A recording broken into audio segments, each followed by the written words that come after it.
Welcome to the Properties to Profit podcast. I'm Michael, your host. Excited to share with you my journey from a six-figure job to building a successful real estate business. Each episode will explore various aspects of real estate investing, from wholesaling and flipping to managing rentals. I'll share the lessons and insights I've gained, aiming to help you avoid mistakes and achieve your financial goals. Expect guest experts, valuable tips, and practical advice to guide you on your own real estate journey. Thank you for tuning in. If you find any value in this podcast, please subscribe, share, and follow me on social media. Let's turn properties into profits together. Good Monday morning, guys. Michael here with Properties to Profit. And on today's Monday Mindset, we are just a little bit over halfway through the year. And I wanted to walk you guys through what I'm doing to reevaluate, make sure my goals and what I want out of life are aligned. And I wanted to challenge you guys to do the same. We are 6 months into the year, and are you guys on pace to hit your goals? Are you going to do everything you set out to accomplish? If so, great, keep going. Do you need to increase your goals? Do you need to get better? Or if you just hit your goals, you're going to be ecstatic. Or did you set them too easy maybe? What is it for you? You have to reevaluate that and make sure you're on path for what you want out of life. We're through quarter one. We're through quarter two now. Through those 2 quarters, if you're on track, keep doing what you've been doing. It's clearly working. The only thing I would maybe reevaluate is that you set the right goals and that you didn't set them too easy for yourself. And if that's not the case and you're on track, keep going. Keep doing what you're doing. I'm proud of you. Unfortunately, if you're like me, you're behind, significantly behind. And we got to take a step back and kind of reevaluate why that is, right? And so I wanted you guys to kind of walk through what I'm doing to reevaluate. And when I say behind, man, our goal was originally to break 10 million. That was a stretch goal. We really want to do 7 to 8, and we're well behind that. We're about 2 million, which for where we were this time last year, sorry. We 4X'd. We were at about 500K in closed deals, and we're almost at, I think we're at 1.7 it is. So we're almost at 2 million. We will pass 2 million by the second or third week of July. And so we are ahead of last year, but we aren't where my goals are, right?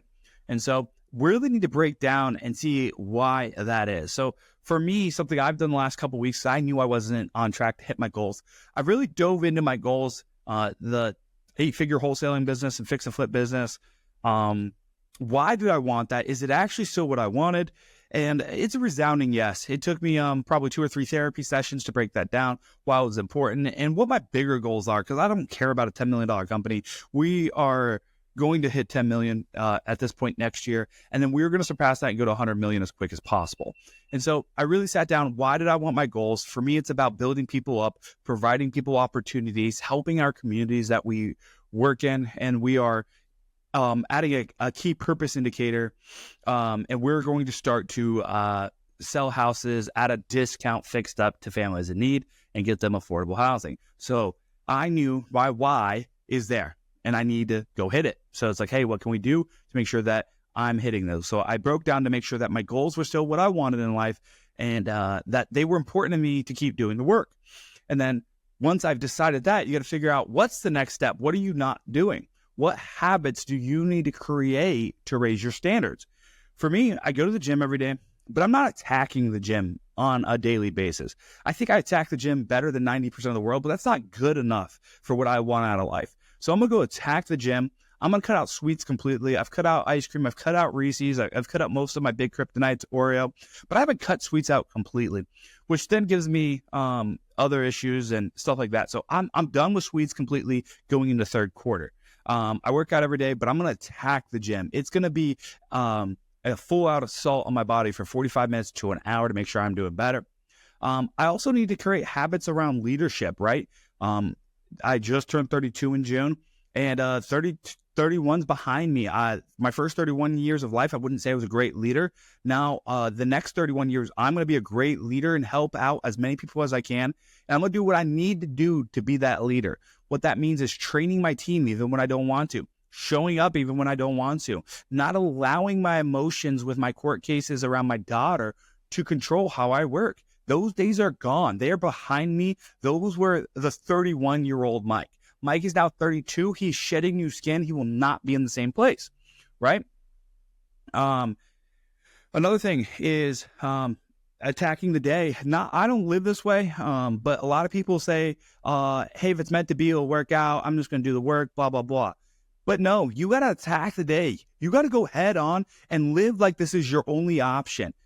And then when it doesn't work, you need to reevaluate, see what you did wrong, and attack again. Attack again. Do not quit. Do not say some baloney BS crap like, if it's meant to be, it will work out. No, that's not how it works. Like, you have to put the work in. Without the work, you will not achieve what you want out of life. Okay, guys? So if you aren't making the money you want to make, look in the mirror and decide, what work are you not doing? What sacrifices are you not making? Right? There's something you're missing. And I know people who make $300,000 who sacrifice a lot, or $500,000 or $1 million, and they sacrifice a lot, and they don't regret those sacrifices.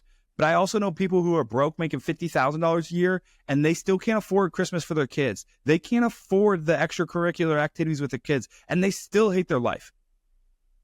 Wow, one person chooses the sacrifices that they have. The other person is forced to have sacrifices. The one forced to have sacrifices is the one that's not happy. The one who chooses their sacrifices is the one that's happy. Okay? So what sacrifices do you need to be taking? Well, first off, are you working out every day? Are you eating healthy? Are you working on your mindset every day? Are you telling yourself you're the best? Well, you're not around the right people, right? Your ego is way too inflated. You need to deflate that thing and go find people who are better than you so you can get better. We're just looking in the mirror because you probably already have people around you who are better, right? You just don't realize it. What are you doing? What are you wasting your time on if you're not hitting your goals? Is it Netflix, right? Is it sports? I'm a diehard Ohio State football fan, but I've cut that stuff out unless I'm watching it with a close family friend, a family member or friend. I don't watch it with the buddies, anything like that. If you're not a business associate and who can help me grow and level up, and we can't talk about business too, or my grandpa, I'm not watching football with you or my nephew. That's about it. Insta, YouTube, Facebook, all those things. Are you wasting your time on those? Now, for me, I do get some information from podcasts and YouTube, but I go implement it, right? You got to do something about it. Most people don't. What are you going to do differently, right? Maybe it's time for you to cut those things out. Are you sending memes all day, right? Is that getting you paid?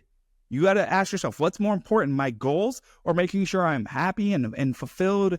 And I would ask, if you're not hitting your goals, you're probably not fulfilled. But being happy right now in the moment more important to you, or being fulfilled because you hit the hard goals you set out for yourself, right? You're able to change your financial trajectory because you sacrifice some of these things, right?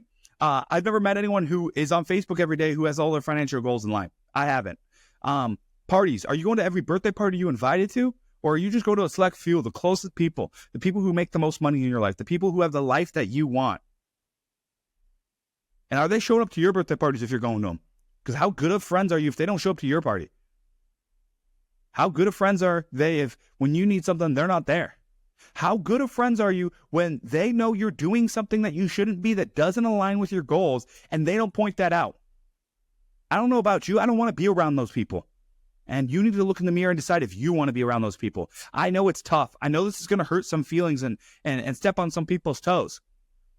But I haven't met anyone who's fulfilled in life who hasn't had their toes stepped on at some point. And I want you guys to really think about it. What's more important in life? Reaching my goals or satisfying my daily dopamine hits every day via Netflix, sporting events, whether it's football, lacrosse, baseball, basketball, whatever, YouTube, video games, right? What's more important to you? Are you going to look back? Are you going to live life after life like most people on repeat, year after year? Year 28 looks like 29, 30 looks like 31, all the way into your 40s and 50s. Let all this time waste you by when you could be doing something about it, and you could hit your goals. And at the end of the day, when you hit your goals, you do hard things, you feel fulfilled. I have a 2-year-old daughter. Let me share your hard things. Watching her try to walk and do new activities is the coolest thing ever. Because you know what she does? She fails. Every damn day she fails at something. But want to know what? She gets back up and keeps on going. And then when she eventually hits that goal, whether it's that day or a month or 2 months later, I've never seen so much joy in my life. That kid lights up like a firecracker. We've been playing sports together, kicking soccer ball, throwing balls, things like that. And she'll drop 15, 18, 19, 20 of them in a row. But then she'll catch one. And you would have thought this girl just won the lotto. And that's what it is for us in life, right? We want to catch that ball the first time around. But if we caught the ball the first time around, we'd never be fulfilled. That's what Netflix does for us. That's why when you watch Netflix, you'll watch it all damn day and waste your day away and then feel guilty about it. That's why you'll watch sports all day. And at the end of the day, you'll feel guilty about it because you know you are meant for more, guys. You know you are capable of more. You need to do what my daughter is, trying to catch a ball. She'll try 20, 30 times and she'll fail every single time, but then she'll catch one. What is that for you? For me, it's becoming a leader. For me, it's training a sales team so that I don't have to be the one doing sales every day, every night. And so I can buy back my time so I can get more time with my daughter. What is it for you? What do you need to change in your life? For me, I'm going to attack my life every day. You're going to see a different Michael. You're going to see a Michael who gets below 225 pounds for the first time in 10 years. That's a decade, guys. I haven't been below 225 pounds since I was probably 21, maybe 20 years old. I'm now 32. I'm going to get in the best shape of my life. I'm cutting out ice cream. I would say I've had some addiction to sugar in my life. Gratefully, I've never used addiction for anything else. I don't let depression seep in, and I'm going to continue those things, and I want you guys to do the same. The next 6 months are going to be the most productive 6 months of my life, and I want to prove it to you guys, and you guys are going to witness it happen here. I encourage you guys to follow along on the journey, and I encourage you to make changes too if you aren't on the path. Go attack your day. Do not sit on the sidelines and wait for the next 6 months to pass by and say something will happen if it's meant to happen. You and I both know that's a bunch of bullshit. Keep going, guys. I hope you guys have a great Monday, and I hope you turn your year around. The change starts with you looking in the mirror, realizing what you're doing or not doing, and what disciplines you need to be putting into your life. What standards do you need to make happen? For me, the standards are no more sugars, right? I'm done with that stuff. My daughter's birthday is into February. That's the next time I need to eat sugar. That's it. I'm going till then. You're going to see a different Michael, and I'm going to change my trajectory of the rest of 2024. What are you guys going to do? I would appreciate a comment below if you guys found any value in this. Just drop a thumbs up emoji or say, hey, value, leave a comment, anything you guys would like. If you wouldn't mind following me on Instagram, realestatemic02. I post a lot there. Would love to hear from you guys on how I can bring value to you. I appreciate you. Have a great day. Thank you for listening to the Properties for Profit podcast. I hope you found today's episode valuable. If you enjoy the show, please subscribe and share it with others who might benefit. Follow me on social media for more updates and tips. Until next time, keep turning properties into profits.